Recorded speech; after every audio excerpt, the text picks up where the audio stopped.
أعوذ بالله من الشيطان الرجيم. بسم الله الرحمن الرحيم. لا إكراه في الدين قد تبين الرشد من الغي فمن يكفر بالطاغوت ويؤمن بالله فقد استمسك بالعروة الوثقى لا انفصام لها والله سميع عليم.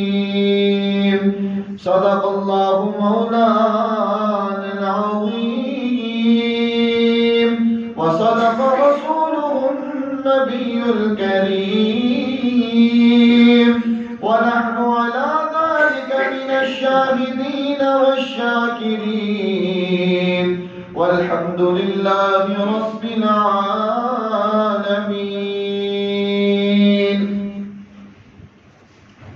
حمد و ثنا، تعریف، تمجید، تقدیس اللہ رب العزت کے لیے جو کائنات کا پالنے والا ہے، خالق ہے، مالک ہے، رازق ہے، داتا ہے، گنج بخش ہے، لجپال ہے، غریب نواز ہے، غوث اعظم ہے،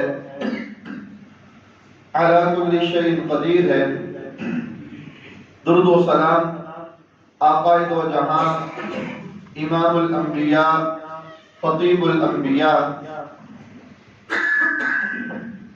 امام اعظم، پیر اعظم، مرشد اعظم، امام کائنات، نبی التوبہ، نبی الرحمہ، بشیر نذیر سراج منیر صلی اللہ علیہ وسلم کی ذات اقدس پر ہوں. باری تعالیٰ سے دعا ہے کہ اللہ ہمارا یہاں پر آنا، بیٹھنا، سننا، سنانا اللہ تعالیٰ اپنی بارگاہ کے اندر منظور و مقبول فرمائے اور ہم سب کا ذریعہ نجات کا سبب بنے. اللہ ہم سب کو بار بار اپنے گھر کی زیارت نصیب فرمائے.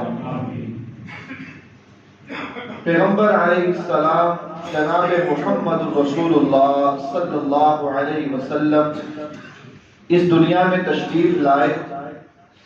آپ کی عمر 40 سال کی ہوئی تو اللہ رب العالمین نے آپ کو نبوت اور رسالت عطا فرمائی. آپ کا رسول ہونا، آپ صلی اللہ علیہ وسلم کا آخری نبی ہونا، آخری رسول ہونا اللہ رب العالمین کے ہاں ہزاروں سال پہلے طے ہو چکا تھا. اور انسانیت اللہ رب العالمین نے جب اس کو بنایا، انسانیت کو بنانے سے پہلے یہ بات طے ہو چکی تھی کہ اس کائنات کا آخری نبی جناب محمد رسول اللہ صلی اللہ علیہ وسلم ہوگا. لیکن جب اللہ نے آپ کو نبوت اور رسالت کا درجہ عطا فرمایا، جب اللہ نے آپ کے اوپر وحی کو نازل کیا، اس وقت آپ کی عمر کتنی تھی؟ 40 سال. 40 سال کی عمر میں پیغمبر علیہ السلام کو نبوت ملی. آپ کو آخری نبی، آخری رسول، آخری پیغمبر بنا کر بھیجا گیا اور قیامت تک پیغمبر علیہ السلام کی نبوت چلے گی. آپ صلی اللہ علیہ وسلم کے بعد اب کوئی اور نبی نہیں آئے گا. آپ پر ایمان لانا، کلمہ پڑھنا، آپ صلی اللہ علیہ وسلم کو آخری رسول ماننا جنت میں جانے کے لیے یہ بہت ضروری ہے. اگر ہم نہیں مانیں گے تو جنت میں نہیں جا سکیں.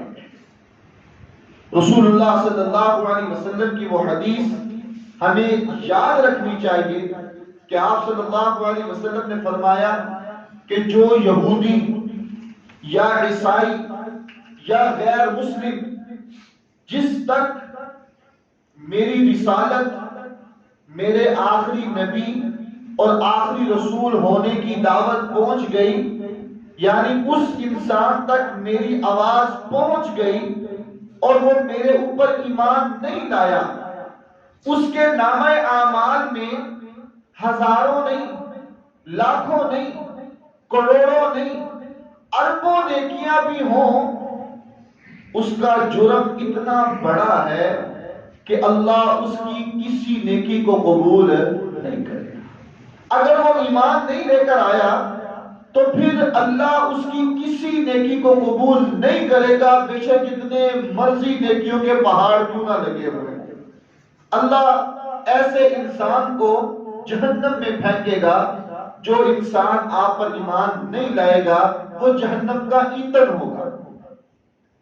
ایک سوال اکثر لوگ کرتے ہیں، یہ ہمارے ہاں ایک ہسپتال ہے جس کا نام گنگا رام ہے، جس نے بنایا نیکی کا کام کیا۔ اسی طرح ہمارے ہاں ایک ہسپتال ہے جس کا نام گلاب دیوی ہے، جس نے بنایا اپنی طرف سے نیکی کا کام ہی کیا۔ اب یہ دونوں ہسپتال بنائے کس نے؟ ہندوؤں نے، کافروں نے۔ اب پوچھا جاتا ہے کیا ان کی یہ اتنی بڑی نیکی جو ہے ان کو جنت میں لے جائے گی؟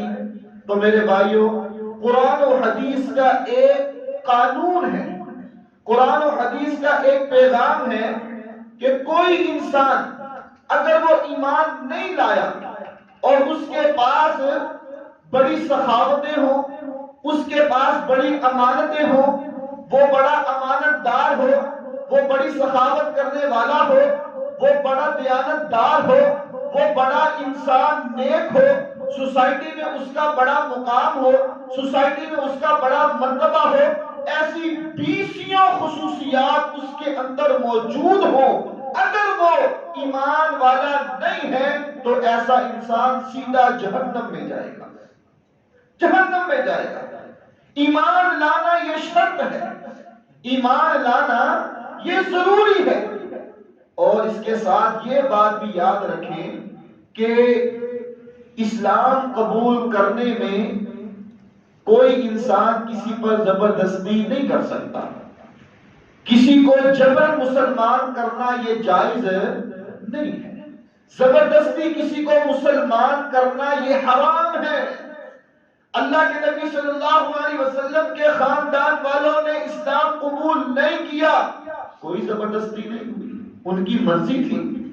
ابو بکر رضی اللہ تعالی عنہ کا بیٹا بدر کی لڑائی میں کافروں کی صفوں میں شامل ہو کر آیا تھا، بعد میں وہ مسلمان ہوا، لیکن اس وقت کوئی زور زبردستی نہیں کی گئی۔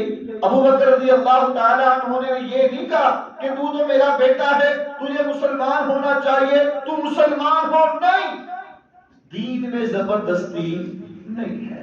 لا اکراہ فی الدین، اسلام قبول کرنے میں، دین قبول کرنے میں کوئی زبردستی نہیں ہے۔ اسی طرح نوح علیہ السلام کا بیٹا نہیں مانا تو نہ مانا، لوط علیہ السلام کی بیوی نہیں مانی تو نہ مانے۔ لا اکراہ فی الدین، دین قبول کرنے میں کوئی زبردستی نہیں ہے، اسلام قبول کرنے میں کوئی زبردستی نہیں ہے۔ لیکن یہ بات یاد رکھنی چاہیے کہ ایمان لانا یہ کامیابی ہے، ایمان لانا یہ کامیابی ہے، اسلام قبول کرنا یہ کامیابی ہے، اور ایمان نہ لانا یہ ناکامی ہے، یہ بربادی ہے، یہ خسارہ ہے۔ یہ ایمان نہ لانا انسان کو جہنم میں لے جائے گا، اگرچہ وہ دنیا میں بڑا نامور ہو، اس کا نام ہو، اس کا مقام ہو، مرتبہ ہو، وہ بڑا لوگوں کے ساتھ اچھا سلوک کرنے والا ہو، اس نے ویلفیئر کے بڑے کام کیے ہوئے ہوں، لیکن اگر اس کے سینے میں ایمان کی دولت نہیں ہے تو وہ انسان کامیاب و کامران نہیں ہے۔ قرآن میں میرے رب نے کیا فرمایا؟ ان الدین عند اللہ الاسلام، کہ اللہ کے ہاں اس وقت سب سے پسندیدہ دین کون سا ہے؟ اسلام ہے، صرف اسلام، اسلام کے بعد اب کچھ نہیں ہے۔ ایک اور مقام پر میرے رب نے کیا فرمایا؟ وَمَن يَبْتَغِ غَيْرَ الْإِسْلَامِ دِينًا فَلَن يُقْبَلَ مِنْهُ، کہ جو شخص اسلام کو چھوڑ کر کسی اور دین کو تلاش کرنے کی کوشش کرتا ہے، فَلَن يُقْبَلَ مِنْهُ، ہرگز وہ قبول نہیں کیا جائے گا۔ اسلام کے علاوہ کسی اور دین کو قبول نہیں کیا جائے گا۔ اگر کوئی اور دین قبول کرنا چاہے گا تو میرا اللہ اس کو قبول نہیں کرے گا۔ اليوم اکملت لکم دینکم واتممت علیکم نعمتی ورضیت لکم الاسلام دینا۔ حجۃ الوداع کے موقع پر پیغمبر علیہ السلام میدان عرفات میں موجود تھے، اپنی سواری پر سوار تھے، اللہ نے وحی کو نازل کیا، یہ آیت نازل ہوئی، میرے رب نے کیا کہا؟ آج میں نے دین کو مکمل کر دیا، آج میں نے اپنی نعمت کو مکمل کر دیا، اور میں نے اسلام کو بطور دین تمہارے لیے پسند فرمایا ہے، پسند فرمایا ہے۔ اسلام کس کی پسند ہے؟ میرے رب کی پسند ہے۔ اب دین میں زبردستی نہیں ہو سکتی، زبردستی کسی کو اسلام قبول نہیں کروایا جا سکتا، تو پھر کیا کیا جا سکتا ہے؟ دعوت و تبلیغ کا کام کیا جا سکتا ہے، دعوت دی جا سکتی ہے۔ یا ایھا الرسول بلغ ما انزل الیک من ربک وان لم تفعل فما بلغت رسالتہ۔ پیغمبر علیہ السلام کو کیا حکم ہوا؟ اے محمد صلی اللہ علیہ وسلم، آپ پر جو نازل کیا گیا ہے آپ وہ سارا دین آگے پہنچا دیں۔ ان علیک الا البلاغ، آپ کا کام صرف پہنچانا ہی ہے، ہدایت دینا آپ کا کام نہیں ہے۔ اسلام کا کام ہدایت دینا نہیں ہے، علماء کا کام ہدایت دینا نہیں ہے، انبیاء کا کام ہدایت دینا نہیں ہے۔ انبیاء کا کام صرف دین پہنچانا ہے، علماء کا کام کیا ہے؟ دین پہنچانا ہے، دین پہنچانا، پیغام پہنچانا، اسلام کی دعوت دینا، اسلام کو پھیلانا، یہ ہر ایک کی ذمہ داری ہے اور یہ فرض ہے۔ قرآن مجید میں میرے رب نے کیا فرمایا؟ کنتم خیر امۃ اخرجت للناس تأمرون بالمعروف وتنہون عن المنکر وتؤمنون باللہ۔ پوری انسانیت میں سے سب سے بہترین امت ہو۔ کس کو مخاطب کیا جا رہا ہے؟ ہمیں مخاطب کیا جا رہا ہے، امت محمدیہ، اللہ کے نبی صلی اللہ علیہ وسلم کی امت کو یہ حکم مل رہا ہے، یہ خبر مل رہی ہے کہ تم پوری انسانیت میں سے سب سے بہترین امت ہو۔ اخرجت للناس، کیسے؟ تم انسانیت کے لیے بھلائی کرتی ہو، تأمرون بالمعروف وتنہون عن المنکر، اور نیکی کا حکم دیتے ہو اور برائی سے روکتے ہو۔ اب ہماری ذمہ داری کیا ہے کہ ہم حق کو آگے پھیلائیں، صحیح بات کو آگے پہنچائیں، یہ ہماری ذمہ داری ہے۔ صرف علماء اس میں نہیں آتے، ہر انسان جس کو کسی علم کا پتہ ہے، کسی چیز کا پتہ ہے، اس کے اوپر یہ ذمہ داری آ جاتی ہے کہ وہ اس کو آگے پہنچائے، پھیلائے۔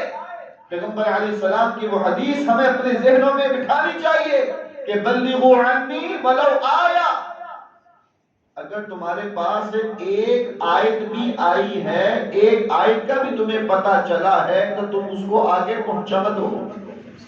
تمہیں ایک مسئلے کا پتہ ہے تو آگے پہنچانا اب تمہاری ذمہ داری بن گئی ہے۔ اگر تمہیں دو مسئلے کا پتہ چل گیا ہے تو اب یہ ذمہ داری تمہارے اوپر عائد ہو گئی ہے کہ ان دو مسئلوں کو تم آگے پھیلاؤ۔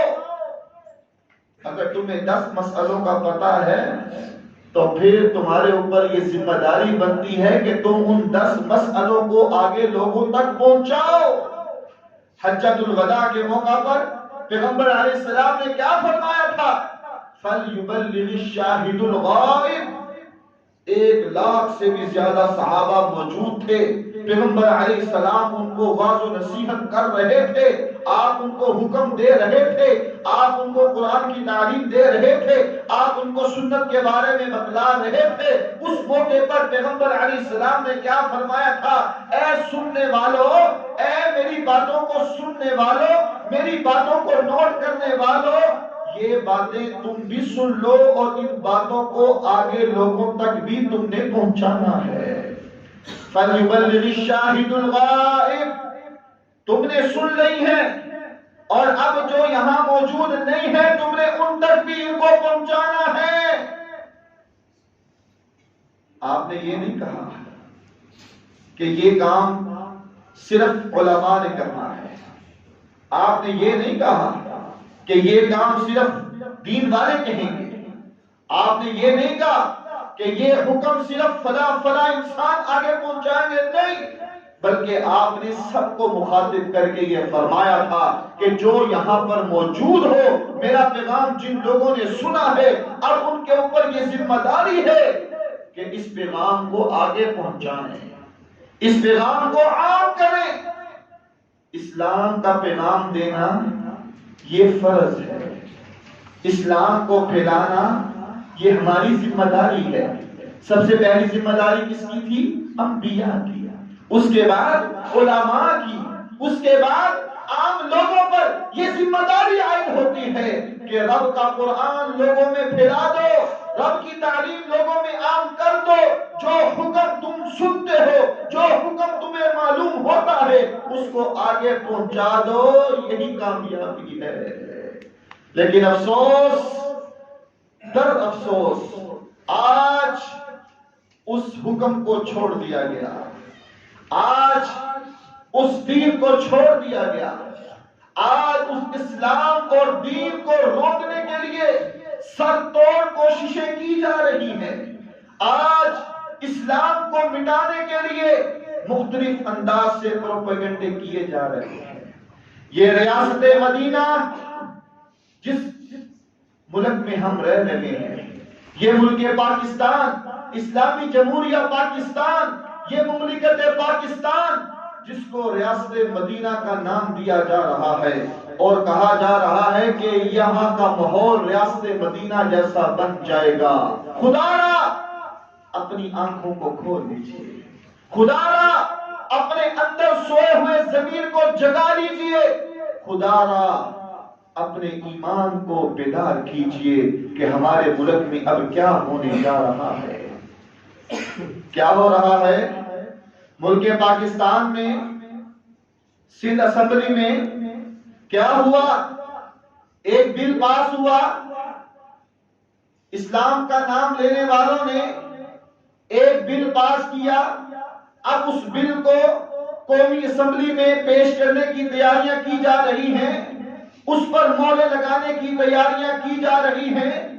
سندھ اسمبلی میں وہ بل پاس ہو چکا۔ یہ ملک پاکستان جو علماء کی قربانیوں سے حاصل کیا گیا، یہ ملک پاکستان جو عورتوں کی قربانیوں سے حاصل ہوا، یہ ملک پاکستان جنہوں نے اپنے بچوں کو نچھاور کر دیا، یہ ملک پاکستان حاصل کرنے کے لیے لوگوں نے اپنے تن من دن کو قربان کر دیا، یہ ملک پاکستان جس کو حاصل کرنے کے لیے ہم نے کلمے کو بنیاد بنایا، یہ ملک پاکستان جس کو اپنانے کے لیے ہم نے کلمے کا نعرہ لگایا، مسلمانوں کے جذباتوں کو گرمانے کے لیے ہم نے کلمے کا اقرار کرتے ہوئے کلمے کا نام کو بلند کیا کہ لا الہ الا اللہ۔ اس ملک پاکستان میں جس کو کلمے کی بنیاد پر حاصل کیا گیا، اب سندھ اسمبلی میں ایک بل پیش ہوا۔ وہ بل کیا ہے؟ اور اس بل کو اب نیشنل اسمبلی، قومی اسمبلی میں پیش کرنے کی پوری تیاری کی جا رہی ہے۔ وہ یہ ہے کہ 18 سال سے پہلے اگر کوئی شخص، کوئی نوجوان، کوئی انسان اسلام قبول کرنا چاہے تو وہ اسلام قبول نہیں کر سکتا۔ سندھ اسمبلی میں یہ بل پاس ہو چکا ہے۔ ریاست مدینہ کے دعوے دار اور اسلام کے قلعے کے نعرے لگانے والے، سندھ اسمبلی میں یہ بل پاس ہوا کہ 18 سال سے کم عمر کا نوجوان انسان اگر وہ اسلام قبول کرنا چاہے تو وہ قبول نہیں کر سکتا، نہیں کر سکتا۔ اگر وہ کرے گا تو وہ مجرم ہوگا، اور اس قانون میں یہ بھی ہے کہ جو کلمہ پڑھائے گا، جو اس کو دعوت و تبلیغ کرے گا، جو اس کو قرآن و حدیث کا بیان سنائے گا، اس کو بھی 5 سے 10 سال کی قید ہوگی۔ یہ بل پیش ہوا۔ اب ہم نے دیکھنا ہے کہ ہم کہاں کھڑے ہیں۔ بس ہم نے نمازیں پڑھ لی، مساجد میں آ گئے، نماز پڑھی، بس نہیں۔ دین کی حفاظت کرنا، اسلام کی حفاظت کرنا، یہ ہمارے اوپر ذمہ داری عائد ہے، یہ ہماری ذمہ داری ہے کہ ہم نے دین کی حفاظت کرنی ہے۔ آج دین کو چھپانے کے لیے یہ سب پروپیگنڈے کیے جا رہے ہیں۔ قیامت آ سکتی ہے، دین چھپ سکتا نہیں، لیکن ان سازشوں کو توڑنے کے لیے ہمیں متحرک ہونا ہوگا۔ ان سازشوں کو توڑنے کے لیے ہمیں اپنی غیرت کو جگانا ہوگا۔ ان سازشوں کو ختم کرنے کے لیے ہمیں دین سیکھنا ہوگا، ہمیں اسلام اپنانا ہوگا، ہمیں قرآن کی تعلیمات لینی ہوگی، ہمیں رسول اللہ صلی اللہ علیہ وسلم کے فرامین کو پڑھنا ہوگا۔ اسی میں ہماری کامیابی ہوگی۔ آج ہمارے معاشرے میں 18 سال کا نوجوان میٹرک تو کر سکتا ہے، 18 سال کا نوجوان گولڈ میڈلسٹ تو بن سکتا ہے، لیکن اس مملکت پاکستان، اسلامی جمہوریہ پاکستان میں 18 سال سے کم نوجوان مسلمان نہیں بن سکتا۔ یہ ہماری غیرت کا عالم ہے، یہ ہماری ایمانی قوت اور ایمانی حرارت کا یہ معیار ہے کہ وہ ہمارے جذبات کے ساتھ کھیل گئے۔ اب وہ قومی اسمبلی میں اس بل کو پیش کرنے جا رہے ہیں۔ ان بدبختوں کو دین کا علم نہیں ہے، ان بدبختوں کو شریعت کا علم نہیں ہے۔ صرف زبان سے ریاست مدینہ کے دعوے کرنا یہ کافی نہیں ہے، صرف دعوے کافی نہیں ہے، عملی زندگی پلے انسان کے کچھ ہونا چاہیے۔ اٹھاؤ تاریخ، اٹھاؤ رسول اللہ صلی اللہ علیہ وسلم کے فرمان۔ علی رضی اللہ تعالی عنہ شیر خدا، رسول اللہ صلی اللہ علیہ وسلم کے داماد، فاتح خیبر، جنت کے نوجوانوں کے سردار جو تھے حسن و حسین، ان کے والد سیدنا علی رضی اللہ تعالی عنہ کتنی عمر میں مسلمان ہوئے تھے؟ 8 سال کی عمر میں، 8 سال کی عمر میں مسلمان ہوئے تھے۔ آج کے یہ بدبخت نام نہاد مسلمان یہ قانون بنا کر یہ ثابت کرنا چاہتے ہیں کہ نعوذ باللہ علی رضی اللہ تعالی عنہ نے غلط کیا تھا۔ پیغمبر علیہ السلام نے ان کو کلمہ پڑھایا، اور آج کے یہ بدبخت اس قانون کو بنا کر یہ ثابت کرنا چاہ رہے ہیں کہ نعوذ باللہ پیغمبر علیہ السلام نے غلط کیا تھا۔ آج کا جو عالم، آج کا جو حافظ، آج کا جو دیندار وہ اسلام کی تعلیم دے کر کسی کو مسلمان کر دے اور اس کو سزا ہو جائے، اور آج کے یہ بدبخت نام نہاد کلمہ گو بے غیرت مسلمان یہ ثابت کرنا چاہتے ہیں کہ نعوذ باللہ انہوں نے غلط کیا تھا، ان کی پالیسیز غلط تھی۔ 18 سال سے پہلے کوئی مسلمان نہیں ہو سکتا۔ یہ کون سا قانون ہے؟ یہ کون سی شریعت ہے؟ یہ کون سا فرمان ہے؟ ہم تو تابع دار ہیں قرآن و سنت کے، ہم تو پابند ہیں نبی علیہ السلام کی شریعت کے۔ کون سا حکم نکال کر یہ قانون بنایا گیا؟ کون سی بات کو دیکھ کر اس قانون کی ضرورت پیش آئی؟ ہماری غیرت کہاں چلی گئی؟ ہمارے ذہنوں میں وہ کلمے کا مفہوم کہاں گیا؟ ہمارے اندر وہ ایمانی قوت، ایمانی جذبہ، ایمانی حرارت کہاں گئی؟ جب یہ قانون بن رہا تھا وہ ہاتھ کیوں نہ ٹوٹے، وہ آنکھیں کیوں نہ بینا نہ ہوئی، وہ کان بہرے کیوں نہ ہوئے، وہ ہمارا وجود ختم کیوں نہ ہوا؟ جب یہ اسلام کے خلاف ایک دشمن پروپیگنڈا جو ہو رہا تھا وہ قانون بن رہا تھا، اس وقت ہماری غیرت کہاں گئی تھی؟ سینکڑوں مثالیں ایسی موجود ہیں، سینکڑوں مثالیں جس سے یہ پتا چلتا ہے کہ یہ قانون جو ہے اسلام دشمن قانون ہے، یہ قانون جو ہے یہ کفریہ قانون ہے، یہ قانون جو ہے کفریہ قانون ہے۔ کیسے؟ اگر کوئی 18 سال سے پہلے کوئی انسان مسلمان ہونا چاہے تو وہ اس کو مسلمان نہیں ہونے دیں گے بلکہ کفر پر رہنے پر زور لگائیں گے، اور کوئی انسان اگر اس کو دین کی دعوت دے اور وہ مسلمان ہونا چاہے اور اس پر پابندی لگا دے تو یہ جواز نہیں بنتا۔ دین میں سختی نہیں ہے، زبردستی اسلام قبول نہیں کروا سکتے، یہ اپنی جگہ ٹھیک ہے، لیکن اگر کوئی اسلام قبول کرنا چاہے تو تم اس کو روک سکتے نہیں۔ عمر کی کوئی قید نہیں ہے۔ اٹھاؤ صحیح البخاری، رسول اللہ صلی اللہ علیہ وسلم کا ایک صحابی عمر رضی اللہ تعالی عنہ، وہ چھوٹا سا صحابی جس کی عمر کتنی ہے؟ 6 یا 7 سال، بخاری کی روایت ہے 6-7 سال عمر ہے۔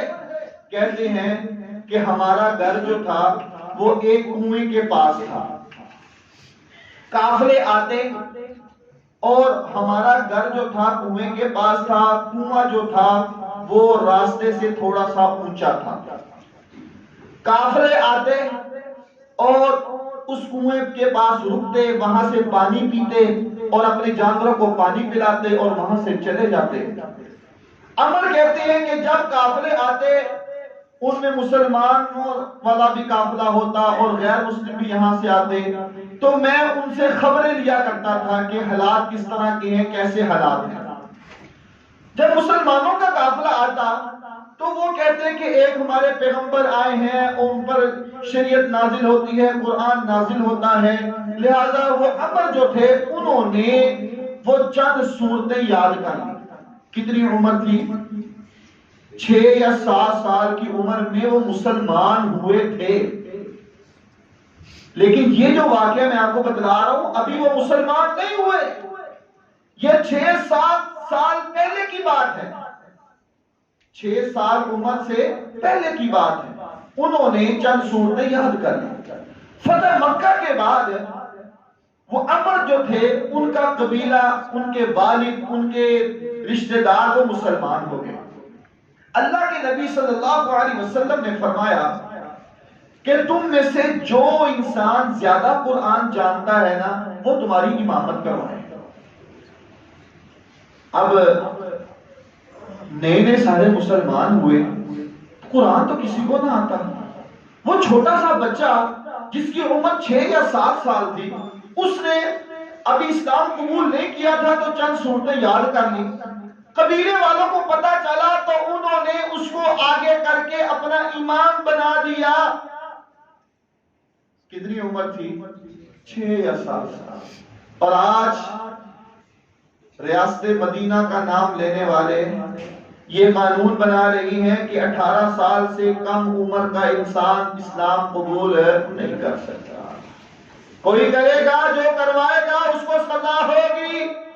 اور رسول اللہ صلی اللہ علیہ وسلم کے دور میں یہ واقعہ پیش آیا، آپ نے یہ تو نہیں کہا تھا کہ اس کی عمر 18 سال ہونے دو، یہ ابھی چھوٹا ہے، یہ بالغ نہیں ہوا، اس کی عمر کم ہے۔ آپ نے یہ معیار نہیں رکھا۔ آپ نے معیار کیا رکھا تھا؟ قرآن کس کو زیادہ آتا ہے۔ آپ نے یہ معیار رکھا قرآن کس کو زیادہ آتا ہے۔ اور آج مملکت پاکستان کے جو دعوے دار ہیں، جو اپنے آپ کو سربراہان سمجھتے ہیں، ان کو تو قرآن دیکھ کر کیا پڑھنا ہی نہیں آتا۔ اللہ نے قرآن چھین لیا، صرف دعووں سے کام نہیں چلے گا۔ پیغمبر علیہ السلام ان کے دور میں یہ واقعہ پیش آیا تو پھر آپ نے کیا کیا؟ امام اس کو مقرر کیا۔ آپ نے یہ نہیں کہا کہ 18 سال کے زیادہ عمر والے سائڈ پہ ہو جائیں، کم والے سائڈ پہ ہو جائیں، جب وہ 18 سال کے ہوں گے تب دیکھیں گے کہ انہوں نے اسلام قبول کرنا ہے کہ نہیں کرنا۔ یہ جو قانون پاس ہوا ہے سندھ اسمبلی میں، یہ کفریہ قانون ہے، قرآن و حدیث کے بالکل خلاف قانون ہے، اور اللہ ان کو غرق کرے جنہوں نے اس قانون کو بنایا، اللہ ان کو غرق کرے جنہوں نے اس قانون کو پیش کیا، اللہ ان کو غرق کرے جنہوں نے اس قانون کو منظور کروایا، اللہ ان کو غرق کرے جنہوں نے اس قانون پر مہریں لگائیں، اور اللہ ان کو بھی غرق کرے جو ان کا ساتھ دے۔ رسول اللہ صلی اللہ علیہ وسلم ایک چھوٹا سا بچہ، یہودیوں کا بچہ، وہ آپ کی خدمت کیا کرتا تھا، آپ کے کام کر دینے، آپ کو دبا دینا۔ چند دن ہوئے وہ آپ کے پاس نہ آیا۔ آپ نے صحابہ سے پوچھا، صحابہ تم نے اس کو ڈانٹا تو نہیں، اس کو منع تو نہیں کیا؟ یا رسول اللہ صلی اللہ علیہ وسلم نہیں، ایسی بات نہیں ہے۔ تو میرے صحابہ وہ بھی آ کیوں نہیں رہا؟ آپ نے صحابہ کی ڈیوٹی لگائی، جاؤ جا کر پتہ کرو۔ پتہ کیا گیا تو وہ بچہ جو تھا وہ شدید قسم کا بیمار تھا، بہت زیادہ بیمار تھا۔ پیغمبر علیہ السلام کو خبر دی گئی، کائنات کے امام، نبیوں کے امام، امام الانبیاء، شفیع المذنبین، رحمت للعالمین، جناب محمد رسول اللہ صلی اللہ علیہ وسلم اپنے گھر سے چلے اور اس یہودی کے گھر پہنچ گئے۔ دیکھا اس کے پاس بیٹھے تو وہ بچہ جو تھا وہ موت اور زندگی کی کشمکش میں تھا، موت و حیات کی کشمکش میں تھا۔ پیغمبر علیہ السلام نے یہ نہیں کہا یہ تو چھوٹا سا بچہ ہے، ابھی اس کی عمر 18 سال نہیں ہوئی، ابھی یہ بالغ نہیں ہوا، نہیں، آپ نے فرمایا یا غلام قل لا الہ الا اللہ، یا غلام قل لا الہ الا اللہ، یا غلام قل لا الہ الا اللہ۔ کون کہہ رہا ہے؟ نبی علیہ السلام کہہ رہے ہیں، بچے کو کہہ رہے ہیں۔ آج ہمارے ملک کا قانون یہ بن رہا ہے کہ 18 سال سے کم والا مسلمان اسلام قبول نہیں کر سکتا، اور ادھر جنہوں نے اپنا تن من دھن لٹایا، پیغمبر علیہ السلام جنہوں نے اپنے جسم کو لہو لہان کروا لیا، وہ پیغمبر جنہوں نے اپنے گھر کو چھوڑ کر رات کی تاریکی میں مکہ سے نکلے، سفر کیا، ہجرتیں کی، وہ پیغمبر علیہ السلام جنہوں نے اسلام اور دین کی خاطر ان کی بیٹیوں کو طلاقیں ہوئی لیکن انہوں نے دین کو پیچھے کیا۔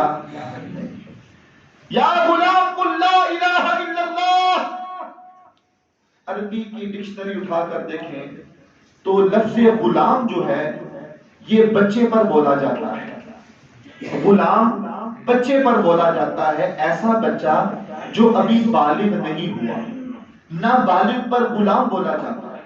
آپ نے اس بچے کو کہا یا غلام قل لا الہ الا اللہ، اے بچے پڑھ لا الہ الا اللہ۔ اب وہ بچہ اپنے باپ کی طرف دیکھ رہا ہے، باپ کہنے لگا پڑھ لے جو یہ کہہ رہی ہیں، مان لے اسی میں کامیابی ہے۔ بچے نے کلمہ پڑھا اور اس کی روح اس کے جسم سے نکل گئی، مسلمان ہو گیا۔ اللہ کے نبی صلی اللہ علیہ وسلم نے کیا فرمایا؟ الحمدللہ الذی انقذہ من النار، تمام تعریفیں اس مالک کی ہیں، تمام تعریفیں اس خالق کی ہیں جس نے مجھے توفیق دی کہ میں گھر میں بیٹھا ہوا گھر سے نکلا اور یہودی کے گھر پہنچا اور اس بچے کی حالت کو دیکھا اور موت و حیات کی کشمکش میں تھا۔ اگر میں نہ آتا تو اس کی روح نکل جاتی، اللہ نے مجھے بھیجا۔ الحمدللہ الذی انقذہ من النار، تمام تعریفیں اللہ تیری ہیں جس نے اس بچے کو جہنم کی آگ سے بچا لیا۔ اور آج کا قانون کہتا ہے کہ 18 سال سے پہلے اسلام قبول نہیں کر سکتے۔ یہ ملک پاکستان، یہ ریاست پاکستان، اسلامی جمہوریہ پاکستان، اس میں عورتیں مارچ تو کر سکتی ہیں، اس میں میرا جسم میری مرضی کے لانگ مارچ تو ہو سکتے ہیں، میرا جسم میری مرضی کی ریلیاں تو نکل سکتی ہیں، میرا جسم میری مرضی کے جلسے تو منعقد کیے جا سکتے ہیں، بے حیا عورتیں، بے غیرت نوجوان وہاں جمع تو ہو سکتے ہیں، لیکن 18 سال سے پہلے یہ مسلمان نہیں بن سکتے۔ یہ دن دیکھنے باقی رہ گئے تھے۔ ہم کلمہ گو مسلمان ہیں، خدا را اپنے ضمیروں کو جھنجھوڑیے، خدا را اپنے ایمان کا جائزہ لیجئے۔ ہمارے ملک میں کیا ہونے جا رہا ہے، ہمارے ملک میں کیا ہونے جا رہا ہے، خدا را اس کو دیکھیے۔ یہ بل پاس ہو رہا ہے کہ 18 سال سے پہلے والا مسلمان نہیں بن سکتا، اور 18 سال کے بعد والا اگر کوئی مسلمان بننا چاہے تو وہ کیا ہوگا، سن لیں۔ اگر کوئی انسان 18 سال کا ہو گیا یا 18 سال سے زیادہ اس کی عمر ہو گئی اور وہ مسلمان ہونا چاہتا ہے، تو یہ سندھ والوں نے جو بل پاس کیا ہے اس میں یہ لکھا ہے کہ وہ اپنے علاقے کے سیشن جج کے پاس جائے گا، ایڈیشنل جج کے پاس جائے گا، جج کو جا کر درخواست دے گا کہ میں مسلمان ہونا چاہتا ہوں۔ وہ جج اس کو 7 دن کا ٹائم دے گا کہ 7 دنوں کے اندر اندر میں تمہیں بلاؤں گا، میں تم سے سوالات کروں گا، اس کے بعد تمہیں 3 مہینے کا ٹائم دیا جائے گا، اس 3 مہینے کے بعد تمہیں ایک مسلمان ہونے کا سرٹیفکیٹ دیا جائے گا۔ اب وہ 3 مہینے کا جو ٹائم دیں گے نا، اس کی کیا حکمت ہے وہ بھی سن لیں۔ وہ 3 مہینے کا جب ٹائم دیا جائے گا تو وہ پھر جو جج صاحبان ہیں وہ ان کے، اگر کوئی عیسائی ہے یا ہندو ہے یا کسی اور مذہب کا ہے، اس کے سکالر کو وہ بلائیں گے ان 3 مہینوں میں، اس کے سکالر کو بلا کر اس کے ساتھ ملاقات کروائی جائے گی، پوچھا جائے گا کہ تم کیوں مسلمان ہونا چاہ رہے ہو، کیا وجہ ہے، کیا معاملہ ہے۔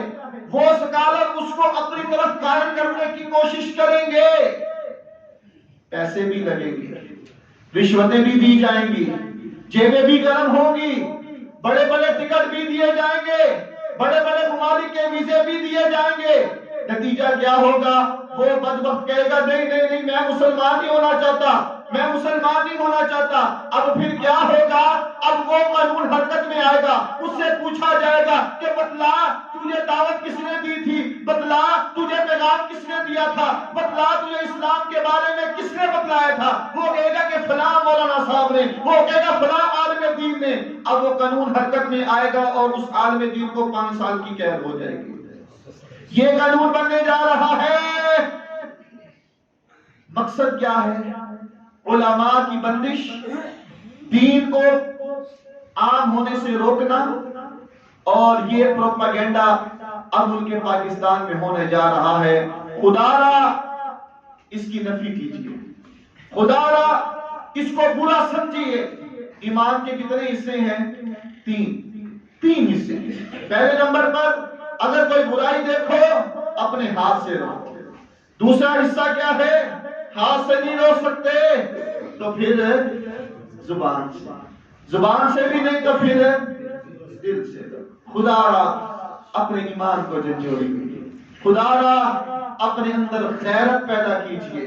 مرنا سب نے ہے، جانا سب نے ہے، کچھ کر کے جائیں، کچھ لے کر جائیں، تاکہ ہم رسول اللہ صلی اللہ علیہ وسلم کے سامنے فخر کے ساتھ کھڑے ہو سکیں کہ ہم نے اس وقت دین کی حفاظت کی، ہم نے اس وقت اسلام کی سرحد پر پہرا دیا جب طاغوتی سازشیں، جب یہودیوں کی سازشیں، جب ہندوؤں کی سازشیں، اسلام دشمنوں قوتوں کی سازشیں عروج پر آ گئی تھی۔ اللہ ہم نے اسلام کی خدمت کرنے کے لیے اپنا حصہ دیا تھا، اس وقت کامیابی ہوگی۔ اگر ہم بیٹھے رہے بس ٹھیک ہے جو ہوتا ہے ہونے دو، ہمیں کیا ہے، تو خدا را یہ ہمارے لیے ایک بہت بڑا لمحہ فکریہ ہے۔ اللہ ہمیں دین کی حفاظت کرنے کی توفیق عطا فرمائے۔ اللہ اسلام دشمنوں کو پاش پاش کر دے۔ اللہ جو اسلام کا نام لے کر، اسلام کا لبادہ اوڑھ کر مسلمانوں کی بنیادوں کو، اسلام کی بنیادوں کو خراب کرنے کی کوشش کر رہے ہیں، اللہ ان کے مکر و فریب کو تہس نہس کر دے۔ اللہ تو مدبر الامر ہے، وَمَكَرُوا وَمَكَرَ اللَّهُ، ایک وہ مکر کرتے ہیں اور ایک میرے رب کی چال ہے۔